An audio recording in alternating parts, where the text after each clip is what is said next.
So it's been over 12 hours. We're at about 15 hours since this tragic, devastating emergency. And our people are working around the clock. Our fire rescue team leaving no stone unturned. And we're working with the families on reunification as well as those that were dislocated in the neighboring buildings. And I want to give you a top number, very encouraging. 102 people have been accounted for. That's double what we were able to report last time. So 102 people from the towers, their locations are known and they are safe. We still have at least 99 who are unaccounted for. And right now at our Family Reunification Center up at the Surfside Community Center, the families are being briefed so that they know which are the ones that are accounted for. So they've been seeking that information, and for those family members of 102, we've been able to provide some good news. For anybody who has information or seeking information, we urge you to use our hotline 305-614-1819, 305-614-1819. We also have assembled a tremendous support system. We have food, we have hotel rooms, we have social services, medicine assistants, chaplains, and the Coral Gables Community Foundation and the Key Biscayne Foundation have joined forces to create a special emergency fund, which is available at supportsurfside.org. So we are here. And then to say, most importantly, I believe, is that I have just signed an emergency order. The governor has on his desk his emergency order, and with that, we will get the support from the federal agency FEMA.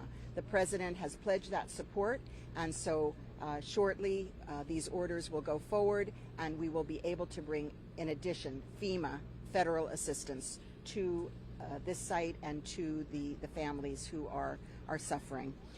So we are all praying, we are all crying, we are all here with the suffering families, and we urge everyone to join us in prayers and in hopes that we can still continue. We are continuing for our search and rescue effort.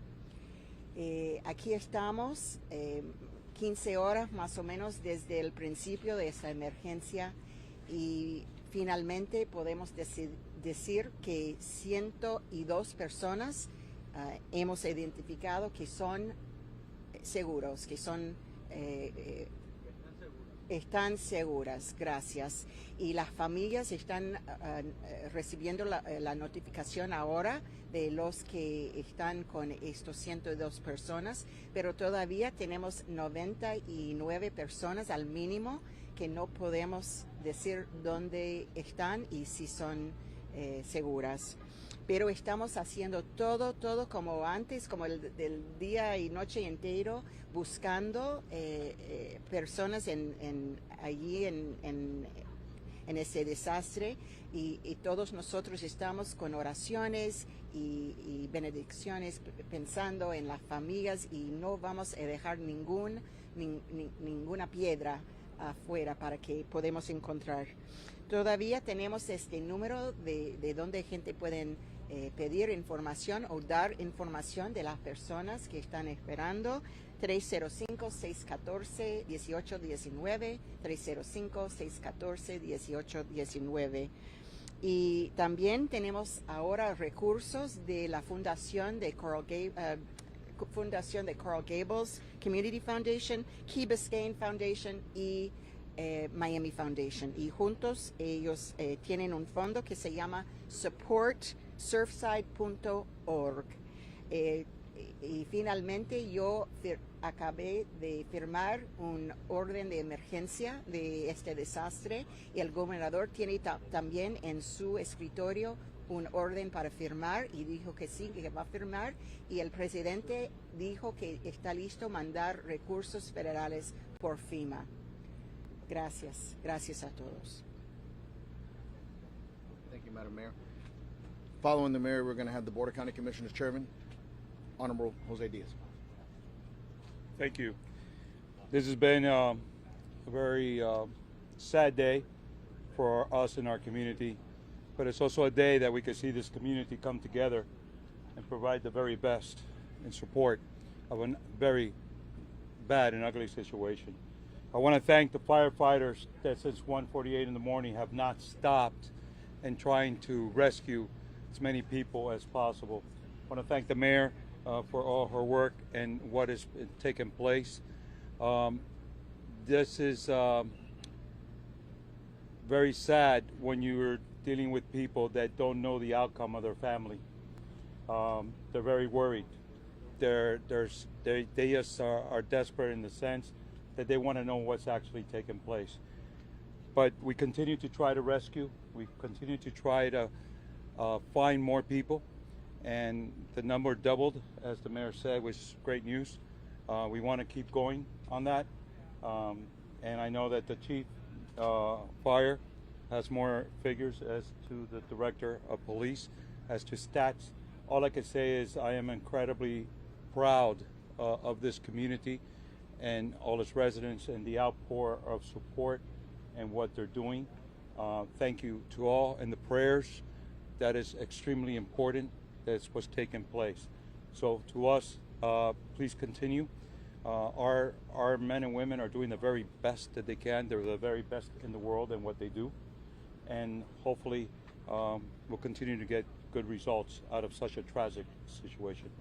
Tengo que darle las gracias a la alcaldesa por su liderazgo y también a los hombres del Departamento de Bomberos y de Policía. Desde las 1:48 de la mañana están trabajando sin parar, buscando personas y tratando de salvarle la vida a muchos de ellos en el rescate.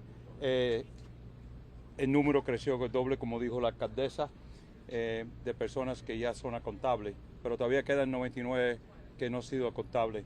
Y quiero darle las gracias a esta comunidad por el trabajo tan eficaz que está haciendo, tanto en las ayudas y todo lo que están mandando para ayudar a todo quien puede. Y las oraciones también a estas circunstancias. También al Departamento de Bomberos, como dije, que no han parado desde las 1:48 de la mañana y siguen trabajando eficazmente para seguir rescatando personas. Pero yo voy a dejar que el Departamento de Bomberos, el jefe, diga su información también, como nuestro gran director de la policía.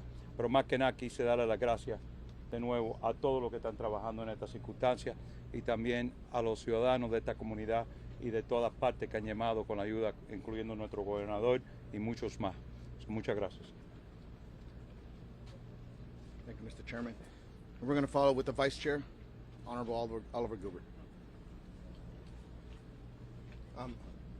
Between the mayor and the chairman, they've said most everything, but listen, I just have to implore everybody, just pray. Look, having seen that building from the other side, we have to all pray.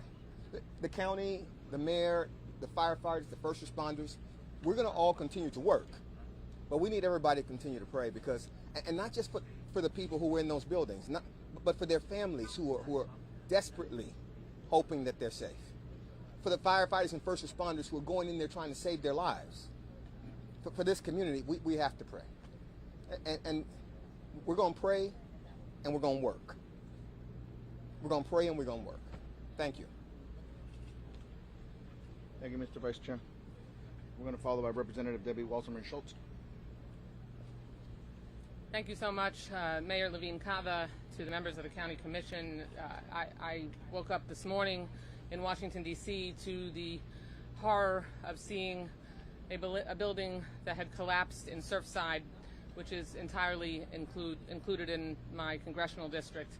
I spent the morning before I got on the plane to come down here speaking with Mayor Burkett and the officials in the city of Surfside who have done a remarkable job mobilizing, along with Mayor Levine Cava and her team. It is essential that we have a whole of government effort here, and so making sure, my responsibility as the member of Congress that represents this community is to make sure that we can have there be no daylight between the federal, state, and local governments, and ensuring that we have the assistance of the federal government to make sure that our community has the resources they need to make sure that not only the unexpected, unanticipated expenses that come with this kind of disaster are accounted for, but also there'll be need for federal housing assistance that only comes with a disaster declaration that we've been working with the White House since this morning to make sure is declared. Once the governor makes that declaration, now that the mayor has sent hers up, I spoke with the Chief of Staff of the White House, Ron Klain, before I got on the plane, and they were already preparing to make sure everything is in place for when they receive the emergency disaster declaration from the governor. So everyone is ready. It's all hands on deck. I will tell you that I have been getting outreach from constituents who had family members or people they knew in the building, and they are among the unaccounted for. We do all need to pray. I just had a chance to view the site up close, and I mean, the humanity that you see, the daily lives, the evidence of just people living their daily lives, and that everything evaporated in an instant. It's enormously devastating, and so we really need to make sure, and we will. And I'm thankful that President Biden made it very clear that they are prepared to mobilize everything that this community needs, and I'll be working with my fellow elected officials to ensure that.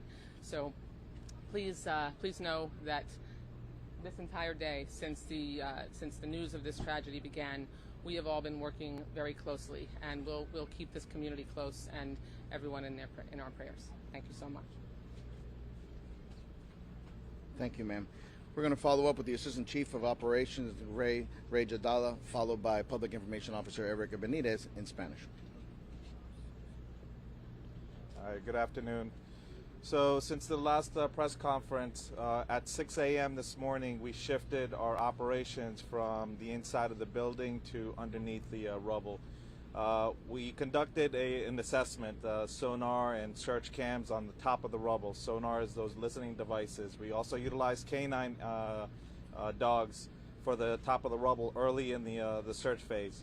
What we've determined was that all the resources needed to shift underneath the rubble. There's a parking garage that's beneath the building that's given us better access to gain basically tunnelways to these different floors. All the resources have continued to basically shift approximately 60 to 70 firefighters at a time, coupled with our urban search and rescue team underneath the parking garage. Again, that's what we found was on top of the rubble area. We're unable to locate any voids, any areas that we could actually operate to start conducting these searches. This process is slow and methodical. You see that every time there's a shift in the rubble, we have additional rubble that shifts on us. If we make a cut and there's a shift with additional boulders, what we end up finding is what we just encountered, a small fire. We did have a small fire as a result of some shifting of the building. We were able to extinguish it within 20 minutes, after which time we went back in and we conducted search operations. The operations will continue throughout the night. We have our urban search and rescue team, again, coupled with additional resources that we have that are going to replace our firefighters tomorrow morning to bring in fresh crews. But again, every possible resource that we have, including local assets from municipalities, are being brought in, and every opportunity for any viable victims that we can find, we will locate. Thank you. PIO Erica Benitez is going to speak in Spanish for fire. Muy buenas tardes. Bueno, ahora 15 horas después de que comenzamos esta operación, estamos todavía continuando con la misión de búsqueda y rescate. Lo que sabemos es que al comenzar esta misión, al principio empezamos haciendo una búsqueda con los perros, al principio en la parte de arriba de los escombros. Ahora lo que estamos haciendo es cambiando la estrategia. Estamos buscando a personas vivas es lo que esperamos encontrar debajo de los escombros. Por eso hemos seguido esta operación y continuarán estos equipos de búsqueda y rescate trabajando arduamente para asegurar de que encontremos a todas las personas que podamos encontrar vivas. Nosotros tenemos unos equipos especializados, al igual que muy bien capacitados para hacer esta clase de búsqueda y rescate. Estos equipos han trabajado en todas partes del mundo y tienen muchísima experiencia en esta clase de rescates. Thank you, Erica. Director of the Miami-Dade Police Department, Alfredo Ramirez. Good afternoon. I'd like to speak directly to the victim's family and everyone in our community that's concerned right now. I want to assure you that we are doing everything we can to bring information to the families. We are all in this together. We are all hurting. We know that the families are very upset. They're in a lot of pain, but we ask for painful patience. And I know that's a hard ask, but we have to. This is a tremendous task that we're all involved in right now. It's very dangerous, and while we're putting the work on the ground, those families are suffering. Our officers and our counselors and social workers are with them right now, trying to console them, waiting for, dire news or good news. What we all have to do, like everyone has said here, is, stick together and pray together. These are very difficult times, and things are going to get more difficult as we move forward. As we move forward, it's going to get harder, and those families are going to suffer. So I ask, please, rumor control, please do not share any misinformation. We will give you the information that we can give you, because those families are depending on that, and I want them to know that we are here for them. Estoy hablando directo a la familia, decirle que estamos sintiendo tu dolor. Nosotros sabemos que está ahora sintiendo bravo, que hay muchas cuestiones. Quiero que ellos saben que estamos haciendo todo lo que podemos hacer para traerle información. Esta operación es muy duro, muy delicado, y yo sé que como cuando estamos haciendo este proceso, ellos están sufriendo. So, quisiera decirle a ellos que no le vamos a dejar solo. Tenemos nuestros detectives hablando con ellos, dando información, y por favor hay que controlar los rumores. Cuando tenemos información te la vamos a dar, porque es muy importante que no damos información que no es correcta, porque las familias van a sufrir. Gracias. We're going to go into the questions and answers. Let's try to keep it in an orderly fashion so that way we can do it. So if you raise a hand, we can go ahead and point. Oh, wait. Yeah, they were going to give it to him to tweet it. And then to tweet it out. Give me a second. Go ahead. And please direct the question to who? I'm sorry. I'm so sorry for everybody, but I'm sorry.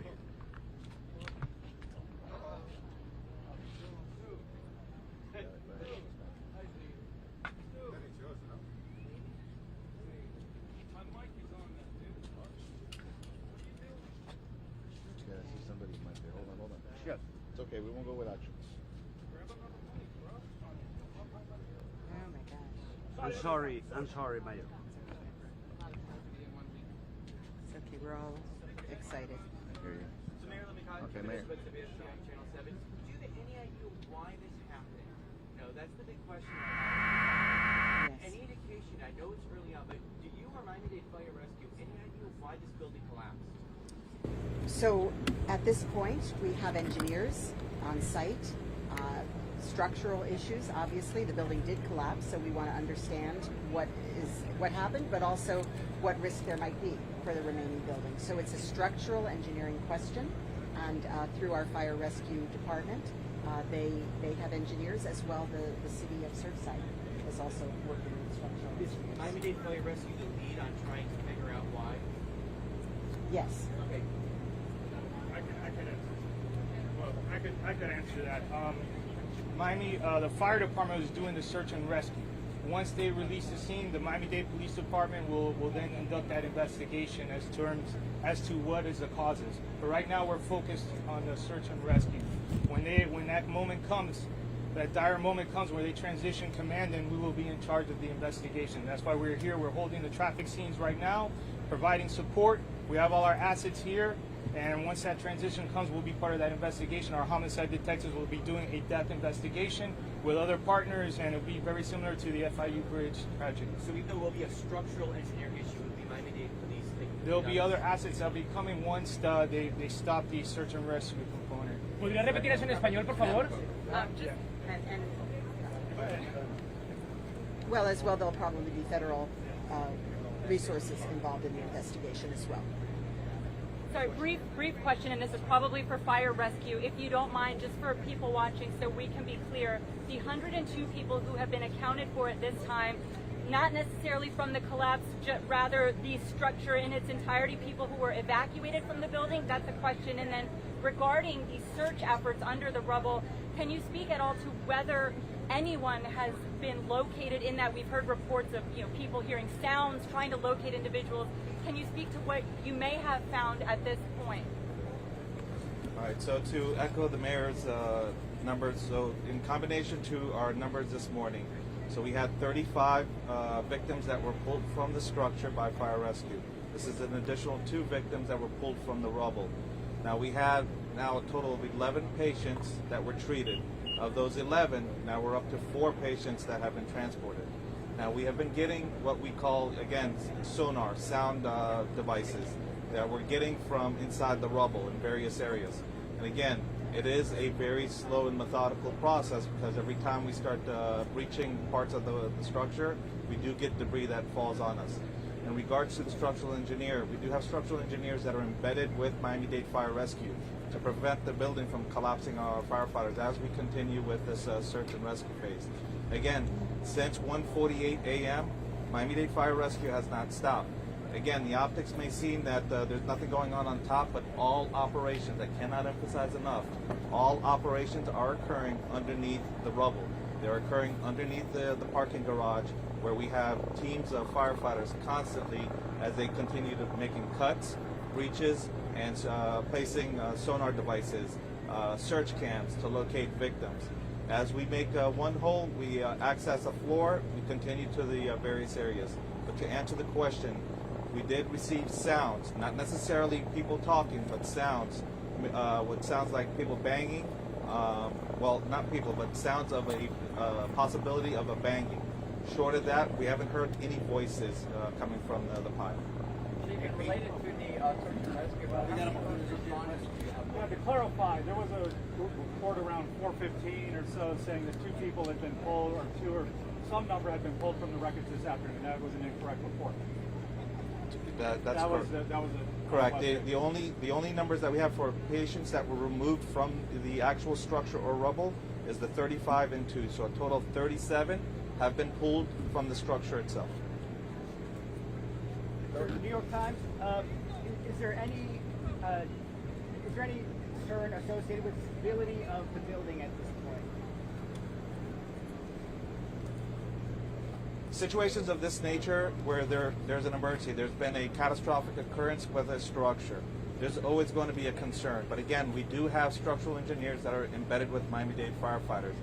They assess the structure every hour. In addition to every hour, they conduct the assessments every time there's a weather shift. What we do is we just make sure that, again, we place seismic devices on the building to determine that any stress cracks, enlarging. From there, we also make sure that we don't have any shifting of the floors.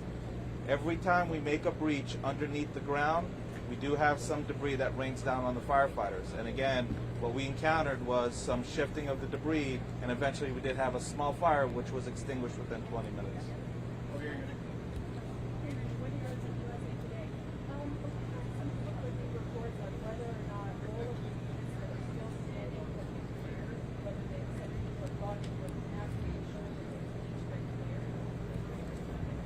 Yes, ma'am. So prior to 6 a.m., every structure, every apartment unit that's still standing was cleared by Miami-Dade firefighters. They were placed with markings, and a primary clear was given. Again, we're referencing the actual building that's still standing with the apartments that were still intact. Kerry Sanders from NBC News. I'm curious, for the families that are waiting for news, how do you give them hope but not false hope? We understand, what they're going through, and every firefighter, is carrying that burden on their shoulders. They're trying to find these individuals, and as they continue with, making these breaches, making these tunnels, we're trying to locate these victims. But again, every possible resource that not just Miami-Dade County, but the municipalities around us, local, state, and federal, are being expanded to, you know, to assist with this situation. I had asked you earlier. Is there any indication the beach was sinking? We know there is a STEP.U researcher who says he's familiar with that building and that the beach was sinking. I have no information. I have no information on that. Okay. Do we have an update on fatalities? We know one fatality so far? I'll defer that to Miami-Dade PD. As of right now, unfortunately, we have one fatality. That's what we account for right now. How about unaccounted for? One. Unknown. I don't have that. How many unaccounted for? It's 99 unaccounted for right now. One more question. At least. Español, no. Yes, sir. Gary from Sonic American Episodes. If you had to take an educated guess right now about collectively how many first responders are participating in this search and rescue effort, and what divisions, such as aviation, street patrol, etc., and fire rescue?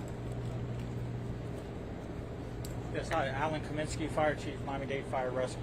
Right now we have several teams, so estimate of our Florida task force, we have up to 40 members that are conducting the search and rescue, as Chief Vidala mentioned, in the Barkin area, as well as, you know, we have multiple units on scene. So, you know, at one point we had over 100 firefighters, and we still currently have 60 plus that are actively working, and we rotate through the scene.